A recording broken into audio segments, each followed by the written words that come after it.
দুদিনের সংযুক্ত আরব আমিরশাহী সফরে রয়েছেন প্রধানমন্ত্রী নরেন্দ্র মোদী। মঙ্গলবার প্রেসিডেন্ট মোহাম্মদ বিন জায়েদ আল নহয়ানের সঙ্গে বৈঠক করেন মোদী। সেখানকার প্রবাসী ভারতীয়দের সভায় বক্তৃতা দেন। বুধবার আবুধাবিতে সেদেশে প্রথম হিন্দু মন্দিরের আনুষ্ঠানিক উদ্বোধন করেন প্রধানমন্ত্রী নরেন্দ্র মোদী। আমিরশাহী সরকার স্বামীনারায়ণ মন্দির তৈরির জন্য ২৭ একর জায়গা দিয়েছে বলে খবর।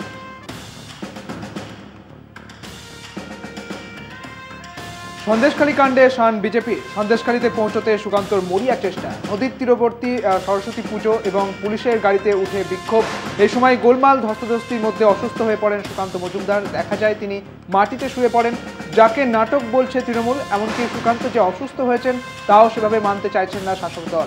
সন্দেশখালী থেকে কলকাতায় বেসরকারি হাসপাতালে ভর্তি করা হয়েছে সুকান্ত মজুমদার।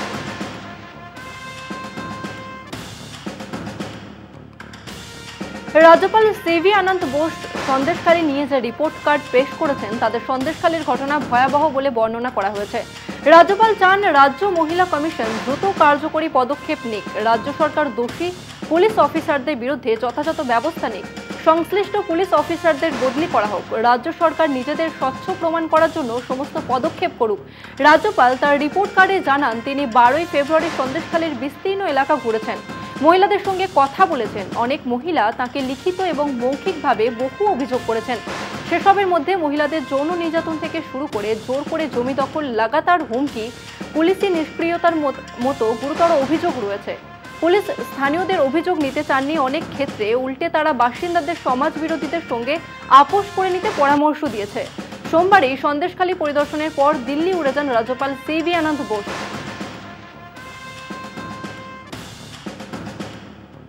বিজেপির রাজ্য সভাপতিকে ঘিরে আন্দোলন হবে না, অসুস্থতা নিয়ে কটাক্ষ। আন্দোলনের কোনো গভীরতা নেই, শরীরের যত্ন নেওয়ার পরামর্শ রাজ্যের মন্ত্রী শশী পাজা। এই রোদ্দুরে গিয়ে একটু সংগ্রাম করেছেন নাকি আন্দোলন চেষ্টা করছেন তাতে অজ্ঞান হয়ে গেছে। এসব আপনাদের দ্বারা হবে না সুকান্ত বাবু। আপনি রাজ্য সভাপতি, আপনার দ্বারা এটা হবে না, কারণ আপনার আন্দোলনে আন্তরিকতা নেই।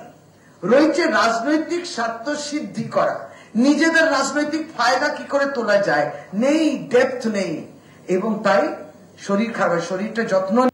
একদিকে দুষ্প্রচার অপপ্রচার, যেখানে তৃণমূলের অন্যায়, জমি দখল, জল দখল, জীবন জীবিকার সর্বনাশ করা, তার সঙ্গে দাঁড়িয়ে মা বোনেদের ইজ্জত নেওয়া, গণতন্ত্রকে শেষ করা। ছবি দেখলে বোঝা যাচ্ছে, ভিডিও ছবি দেখাচ্ছে, সব চ্যানেলই দেখাচ্ছে, আমার মুখ খুলিও না। হ্যাঁ, এরা সব এত নাজুক কেন হয় আমি জানি না। বিজেপির নেতারা, ওদের হয়ে যারা বজরং দল করে, যারা দাঙ্গা হাঙ্গামা করে, তাই যারা মসজিদে মাথা উঠে যায়, তারপরে কি ঝান্ডা লাগায়, তাদের শক্তিশালী দেখি। আর নেতাগুলো সব এরকম নাদুস নুদুস কেন? একটা পুলিশের জিপের ওপর দাঁড়াতে গিয়ে সে অসুস্থ হয়ে গেল, কিন্তু পুলিশে মার খায়নি। এবং তারপরে তা নিয়ে যা হচ্ছে, ফুটেজ খাওয়া হচ্ছে, আর কিছু নয়। আমি তার সুস্থতা কামনা করছি, কিন্তু বিজেপির নেতারাও মুখ টিপে হাসছে। হয়তো ওয়ান আপমেন্ট সেটাকে তুমি অন্যদেরকে জিজ্ঞেস করো, দিদি ঘোষকে গিয়ে জিজ্ঞেস করো, তাহলে সে বলে দেবে। বিজেপি ঘৃণার ভাষণ দেয়, মিথ্যা কথা বলে বিজেপি। গেরুয়া শিবিরকে নিশানা রাজ্যের মন্ত্রী শশী পাজা।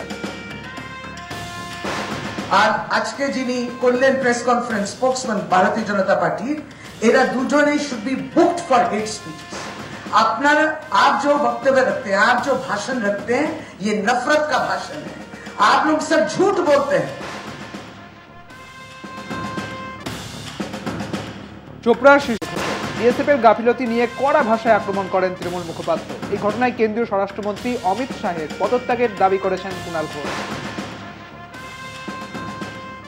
চোপড়ায় বিএসএফ এর গাফিলতিতে, বিএসএফ এর জন্য যে 4টি শিশুর মর্মান্তিক মৃত্যু হলো, সে ব্যাপারে নীরব।